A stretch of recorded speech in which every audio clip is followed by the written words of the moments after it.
আপনি যদি ভেবে থাকেন ভিডিওটি স্কিপ করে আপনি চলে যাবেন, তাহলে আপনি ভুল করতেছেন ভাই।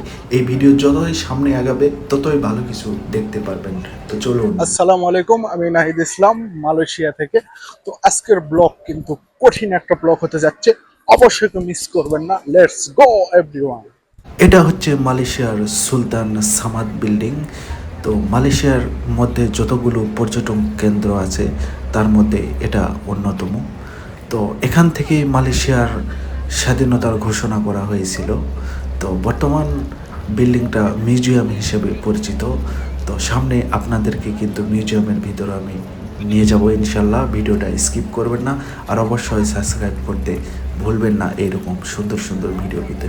তো দেখতেই পাচ্ছেন সুন্দর একটা মুহূর্ত, সুন্দর আবহাওয়া, সব কিছু, আকাশ মেঘলা, বৃষ্টি হচ্ছে ঝিরিঝিরি। তো কি ভাই, ভালো লাগতেছে তো ভিডিও? অবশ্যই কমেন্ট করে জানাবেন। তো চলুন আরও সামনে আগানো যাক। তো বিশেষ করে এই জায়গাতে মালয়েশিয়ার আপনারা আছেন যারা, তারা তো জানেন। আর যারা মালয়েশিয়া বাইরে থেকে ভিডিওটি দেখতেছেন অবশ্যই স্কিপ করবেন না। এখানে কিন্তু অনেক অনেক পর্যটক আসে। পৃথিবীর এমন কোনো দেশ নাই যে এখানে সেই দেশের মানুষ পাওয়া যাবে না। তো বিশেষ করে এখানে মেয়ে ছেলেদের প্রচুর পরিমাণে ভিড় হয়ে থাকে।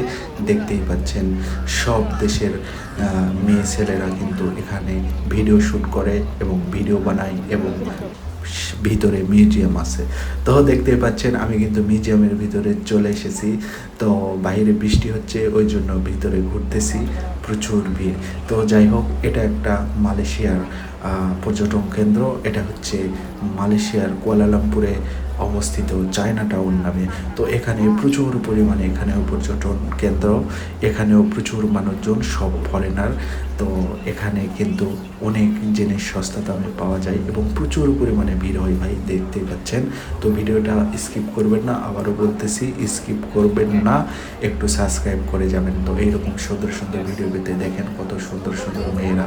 তো বিশেষ করে এইগুলা পর্যটন কেন্দ্রে কিন্তু এইরকম হয়, যেহেতু তারা বিদেশি পর্যটন কেন্দ্র।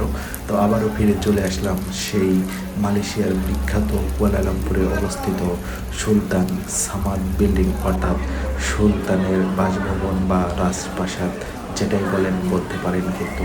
তো আসলে দিনটা কিন্তু অনেক সুন্দর ছিল, তারপরও বৃষ্টি হয়েছিল। তো এই কারণে কিন্তু আরও দিনটা খুবই সুন্দর মনোরম পরিবেশ লাগতেছিল। তো এই যে দেখতে পাচ্ছেন, অবশেষে আমি কিন্তু মার্কেটে চলে এসেছি।